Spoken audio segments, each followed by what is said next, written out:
Hello everyone, welcome to the Ranting Shop. That time has come where we need to talk about Ready to Love Reunion Season 4 Part 1. Okay, so let's just get into it. The first thing I'd like to do though is talk a little about the fashions. So I want to mainly discuss the women that stayed the longest, but I will try to talk about most of the women. I'm not too interested in speaking on the men, but what I will say about the men is the ones that wore the ankle pants. I don't know, ankle pants to me with no socks, it doesn't look good. It looks like, in the Caribbean, when you see the little vagrants on the street, the pants are cut above their knees.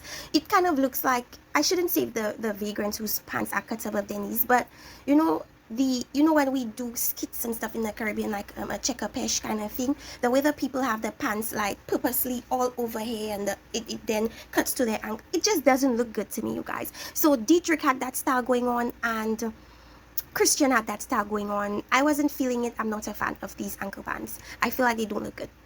And let's move into the women now. So let's discuss Amber. I feel like what Amber was trying to do was this coming to America kind of situation. Like, the famous gown in Coming to America, she tried to emulate that and failed. I thought that Amber looked really bad. I don't like and didn't like her outfit, and let's just leave it at that. Then we have Miss Venetia. Venetia was trying to do this old Hollywood glam kind of situation, and I would have appreciated her look more if she did just a long kind of silhouette gown just to show off her curves. I didn't like the fact that the breasts were out and also the thigh was out. I did not quite like it when Liz did it because I feel like it's too much, and I did not like it when Venetia did it because on top of it having the high slit, it was short, and I just felt like it was giving too much. It was giving leg, it was giving thigh, it was giving boob, it was giving too much. Like, if you stuck to just one thing like thigh and everything else was elegant, I could have appreciated the gown more, but because it was all over the place, it was too much. However, I got what she was trying to do. As far as her face, her makeup, her hair, no issues with that. I love the look. Normally I love Venetia's looks, like what she chooses to put on her face. She doesn't overdo the makeup, she doesn't overdo the hair. Everything looks natural and it looks put together. Then we go into Kyra. Kyra's outfit looked as if, when you take this silk robe and you just turn it into a gown. That's what it looked like. I didn't like it. I thought it was, I shouldn't say that I didn't like it. I just thought that it was too simple. It had the thrills, but I just thought that the look was a bit too simple. Like, it wasn't really giving much, but it definitely looked like a silk robe. The color though, I like the color on her skin tone. Then as far as the wig though, oh my goodness, the wig, girl. As far as the wig though, oh my goodness, the wig, girl. When people normally do wigs, they pluck the edges so it looks more natural, but darling, like, it was giving me a doll. The hairs on a doll, on a baby doll, it looked like that. It didn't look good. It didn't look natural. I didn't like the hair. One of my biggest problems with Kyra is when she does the nose contour, she never blends it out. So you get these two big black lines on her nose, and it's like, it doesn't look good because she didn't blend it out enough. But anyways, that's that on Kyra. Who else do I need to speak on? Alexis. A lot of people loved Alexis's gown. I also liked her gown. I thought that it looked good and it fit her very well. Everything just came together, giving me very much the same glam, 90s, not even 90s, 80s glam, but more modern. It's what people are normally doing these days with the sheer outfits. I loved her outfit. Her hair was on point. It fit the gown and the vibe. It was, giving some drama and some detail, and I liked it. I liked it very much. A lot of people are saying Alexis's gown was the nicest, or that's what they think was the best. However, I love blue and I love simplicity. Not too simple though. So I loved Liz's outfit. From what I could see of her standing, because I couldn't get any pictures of her standing with the gown on, but from what I saw, I loved what I saw. I love blue, and I love the neck detail, and I love the color, and I love the ruching and stuff like that. So I think for me, Liz's gown was my favorite gown. I also loved her hair. She had the side swoop. I normally love this style on people when they do it, because I feel like it's so edgy and fancy and slick and clean, and so I love Liz's outfit. As far as the other girls, I saw that Ida was wearing this red ensemble. It wasn't anything eye-catching. It wasn't anything spectacular. It was an okay gown from what I saw. Andrea, from what I saw, she was wearing this black thing and her ponytail. I didn't quite like her ponytail. I felt like it was too thin. Andrea already has very thin hair, so to put it in a slick ponytail made her, and the ponytail was thin. I didn't quite like it. I wish it was a thicker ponytail. Her gown was okay. I mean, I couldn't see much of it. It looked like it was sheer. It was black. You know, there's nothing much to say there on that. KG's outfit, as I said before, too loud. White and the black, I didn't like it. It didn't fit well with what Amber was wearing. It made him stand out, definitely, but I didn't quite like it. But as we saw, it's part of KG's style to wear suits that stand out. Like he wore the pink one, he wore the, or was it fuchsia, and then he wore the tangerine one. So he's used to wearing suits that make him stand out. So it's kind of not surprising, and it aligns to his style. I just personally didn't like it. So yes, that's all for the fashion. That's all I'm going to talk about as far as the fashions were concerned. Now let's get into the mess. Now, as far as the reunion, there was nothing too dramatic. There was nothing that we didn't already know from listening to these people's lives. So there was nothing shocking. If anything, it was very underwhelming, and it was like, well, I guess okay. I left the reunion like, okay, like there's nothing that I was excited about, like, oh my gosh, this happened. Nothing of that sort. So let's get into it. Let me get my notes and let's just get into it. So here, so first they talk about KG and Amber. Nobody's surprised, they're dating still. However, I just don't feel like it's gonna last very long, but as of now, they're still dating. Not shocking, not surprising. We're gonna move right along. Kyra, she said in the very beginning when they were going through the clips, she said, I'm a woman and I like to be pursued. So I don't think everybody should be surprised when she wanted these men to pursue her, because that's what she said initially. They mentioned the fact of the men all choosing her that time when they all chose her, and she said that if anything, she felt very uncomfortable because it put a target on her back, and she felt like a lot of women turned on her, so to speak, or their attitude towards her changed because they felt as if she did something to make the men choose her. So they looked at her like she was, I suppose, manipulative and sneaky. And when she mentioned other women, I think it was just Alexis. I think Alexis was the one, and maybe a bit of Amber as well, but more so Alexis was the one that, you know, looked at her in a sneaky way. I mean, if you felt like there was a problem with the men choosing me, you take that up with them, not me. I had nothing to do with it, you know. So she kind of put Alexis in her place as far as that was concerned. But I think what Alexis was doing was outlining the general, I guess, mood of the other women as far as the men all picking Kyra was concerned. But I kind of feel like that was how Alexis felt, not all the women. And as we all suspected, the moment all the men chose Kyra, I feel like that was the beginning of the breakdown and disconnect with her and Jason. And she acknowledged, she stated that she also thought that was the time that their disconnect happened.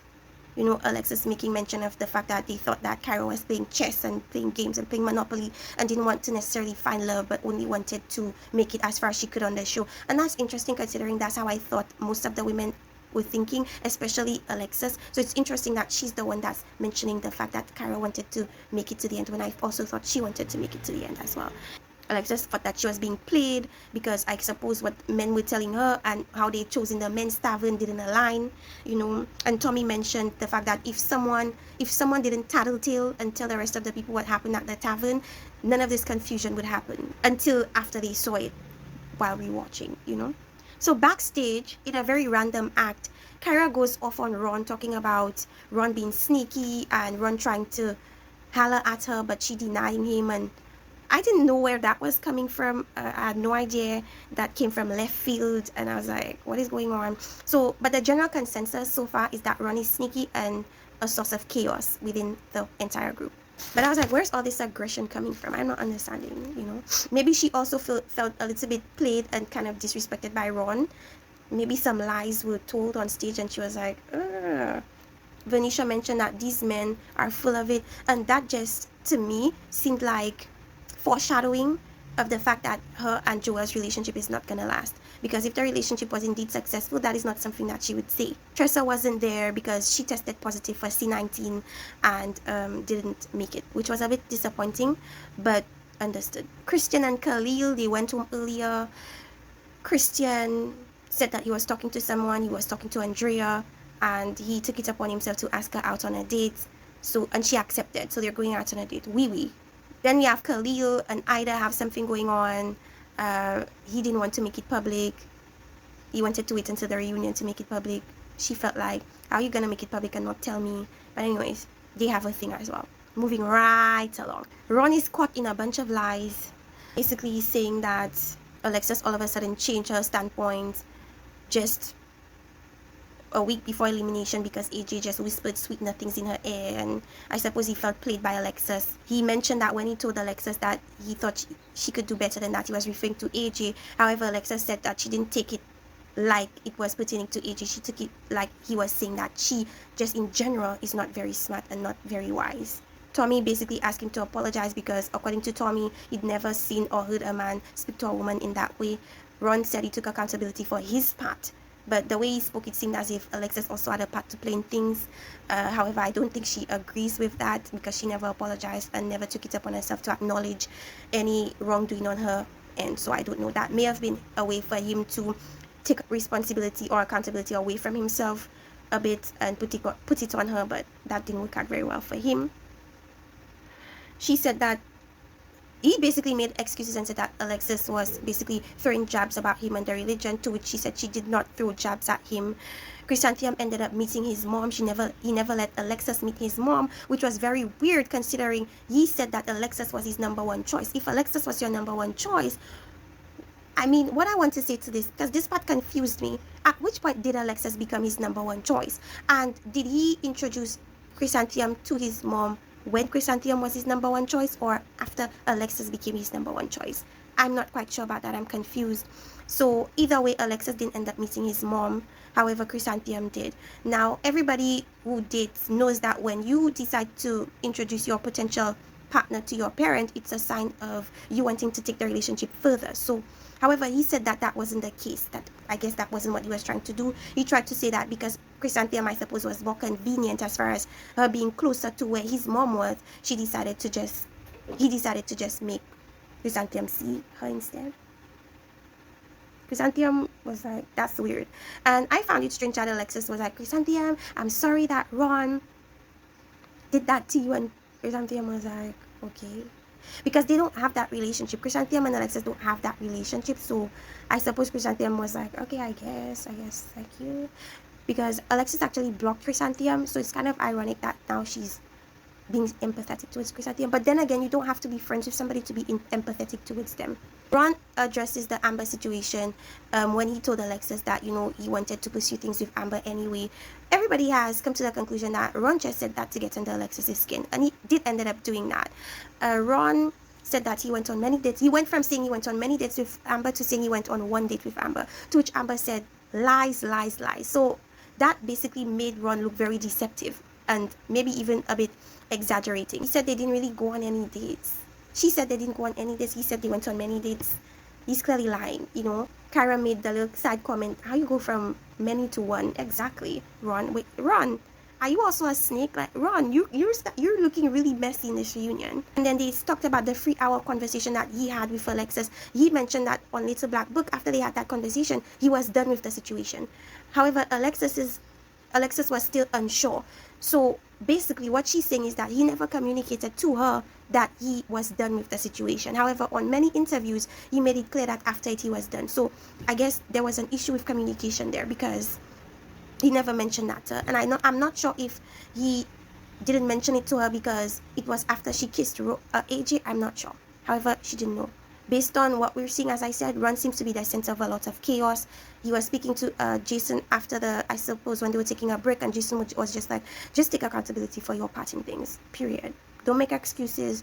Don't do that because you just come across looking like you're trying to absolve yourself of accountability. And you kind of come across looking very immature. So just take accountability and leave it at that. Then they have the part where Jason was talking about how Joel helped him move and all these things, and Joel became emotional. And essentially what Tommy was saying was that it's a good thing that men are able to be vulnerable, and that they should take away that concept of a men's tavern or a men's lounge in real life, and, you know, meet up when you have to vent or when you have to or want to just lay your burdens down and, you know, reason or share your experiences or just even get some advice from other men. And that is a good concept, you know, a men's lounge in real life.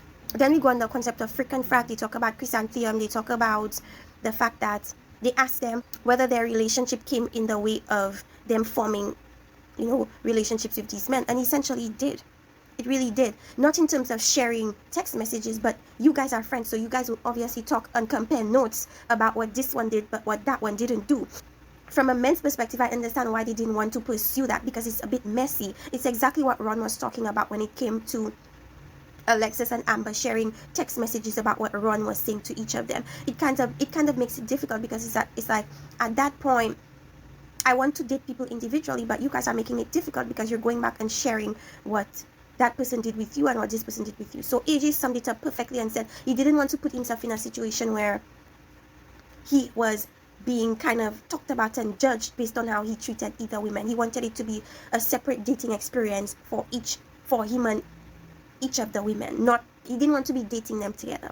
And so essentially they were intimidating to the men, because the men felt as if it would be too much, So they made mention about AJ, and AJ mentioning the fact of, or explaining the "I'm in pursuit of you" talk that he had with Alexis. And he basically meant whichever woman that he was dealing with, going on dates with, he was in pursuit of. I kind of don't feel like he was pursuing Alexis, but based on what he said, that's what he was doing. Then they talk about kissing, and Tommy was like, "Oh, after you kissed her, why didn't you choose her after you kissed her?" And my thing about it is, I never knew that kissing meant that somebody was in a committed relationship. I never knew that kissing meant the person is married and exclusively dating somebody.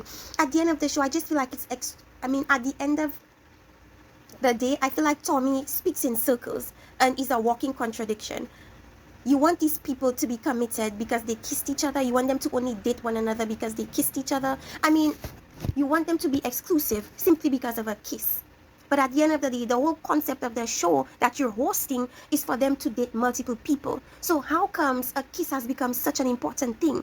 How come you place so much emphasis on a kiss? A kiss means nothing. You're dating, you're getting to know each other. You're getting to find out different things about each other. Why is it that a kiss is seen as such a big deal? I don't understand. I refuse to play into the concept of a kiss led her on. A kiss didn't lead her on. And him saying that he was pursuing you shouldn't have been leading you on, because essentially in a dating scenario, especially a multi-dating scenario, he's pursuing all the women that he's dating. It's not exclusive to you. I think Alexis's problem is that she thought that when he said that he was in pursuit of her, she took it as only her. But it wasn't only you. He was dating multiple people, including you. So again, it's you for assuming things based on what he said. It's not on him. Then you're like, why spend time together, then send her home? Same concept. At the end of the day, it's a dating show. They're supposed to be dating multiple people. If he spent time with her and came to the conclusion that she wasn't the person for him, it is in his right to decide to not continue that. What's the problem? I'm still trying to figure out what the issue is. I felt like a good bit of this reunion was Tommy inflating things that did not need to be inflated. At the end of the day, it's a dating show. Even if he spent time with her, he spent time with other people as well. At the end of the day, he's supposed to choose one person. That's not rocket science. At the end of the day, AJ ended up saying that he didn't want to be the fallback guy for Ron, but I feel like that was an excuse. I feel like Alexis acknowledged that Ron chose her as his number one, but I never heard Alexis say that she chose him as her number one. I did hear her say she chose him because he chose her, but she didn't say that he was her number one. So I felt like what AJ was saying was an excuse, because he was never the fallback guy. I didn't view him as Alexis's fallback guy at that moment. He may have been the fallback guy, but because Ron fell through for her, but I just didn't look at it that way. That may be the case though. Then Ron mentions the fact that, again with the, "Oh, I thought you would make better choices than that." He brings the situation where Alexis was waiting 2 hours for him in the room again, and felt like, why pursue a man that is constantly showing you that he doesn't want you? And that's Alexis and her insecurities. At the end of the day, the thing with AJ is he made a choice that he felt was right for him. If he spent time with you, he's supposed to spend time with you. He's on a dating show. You're on a dating show. Because he spends time with you, he's supposed to choose you? That doesn't make sense. And I feel like Tommy is kind of perpetuating the narrative that people supposed to only choose one person and be with one person. If you're spending time with this person, you're supposed to pick them. And that is ridiculous. At the end of the day, he said that the reason why he chose Kyra was because of what Tommy said, which is that when you see the person for you, it's gonna make you light up. And he lit up with Kyra, so he chose her at the end of the day. Kyra said that when she felt like it was not gonna work with Jason, she moved on to AJ. At the end of the day, AJ is still willing to date her. Whether she's still willing to date him is in the air. Why? Because when she said she went on a 2-week trip whilst they were dating and getting to know each other. Then when she came back from the trip, Alexis called her and told her that actually the story went like this. And I mentioned it before in a previous video, but I'm gonna just repeat it. Alexis reached out to AJ around the time of her birthday to ask him whether what he said to her on the show was real. I suppose she mentioned her birthday being around the corner, or maybe he did and offered to take her out for her birthday. At the end of the day, as I said before, this is a non-scandal. This is a non-issue. Why? Because AJ felt like Kyra was playing with him. Because Kyra wants the grace and the time to be indecisive and to make up her mind. She wanted the grace to be indecisive. However, where it's unfair is Kyra cannot expect for her to be given a grace period and for AJ to not be given a grace period. You cannot expect this man to wait for you while you're indecisive and unable to make a choice. It is simply unfair. It is simply unfair. So him going out with Alexis, I saw nothing wrong with that. So when Venetia was telling Kyra, oh, yes, you made your choice and you chose yourself, but that doesn't give AJ a right to pursue Alexis. What? Venetia, what? Because at the end of the day, you're not making any sense. So you feel like it's okay for Alexis to continue, for Kyra to continue to be indecisive, but you feel like AJ should not do anything and should not pursue other women? Is that what you're trying to say? That makes no sense. That is absolutely ridiculous. For Venetia to say something like that, I was highly disappointed. Like, what BS am I hearing here? Like, this is crazy. So the man took it upon himself. He said, so I'm not going to be this woman's fallback guy. I'm not going to be a sitting duck. And he decided to go out with Alexis. I see nothing wrong with that. At the end of the day, from what I'm hearing and understanding, he didn't agree to solely date Kyra. He didn't agree to exclusively date Kyra. So what's the big deal? And he mentions that himself. If it was a situation where he said he made a commitment to Kyra, I would understand why this would be a big deal. But he never made a commitment to Kyra. Kyra never made a commitment to him. Alexis was the one who put herself in a situation where she would potentially get hurt again. She was the one who did that to herself. She reached out to him. He never reached out to her. Yes, he offered to take her out on a date, but he didn't reach out to her. And somebody said something that I want to repeat, and this is absolutely genius. So the direct quote is the person said that Alexis let her guard down to an indecisive man that was chasing an indecisive woman. Ding, ding, ding, ding, ding. Period. Why would you do that, Alexis? You added that hurt onto your own. That's why I keep telling people, Alexis keeps hurting her own self. But everybody wants to blame other people. They want to blame Ron. They want to, okay, the Ron situation, they want to blame AJ. AJ is not the person to blame. At the end of the day, you have to take accountability for your actions. You accepted it. So you have to deal with the consequences of that. And as I said, I made a few comments pertaining to Tommy and him being so outraged about ridiculous stuff. Things that when you think about it doesn't even align to the whole concept of the show. A kiss is not a marriage proposal. This is for Uncle Tommy. A kiss is not a marriage proposal. Everybody was kissing. Secondly, dating does not equate to exclusivity. It's not that hard. It's a very easy concept. Kyra cannot string AJ along and expect AJ to be committed to her. However, that's what is happening. AJ clearly wants to continue to see what's happening with their relationship. As far as where Kyra is concerned, I'm not sure.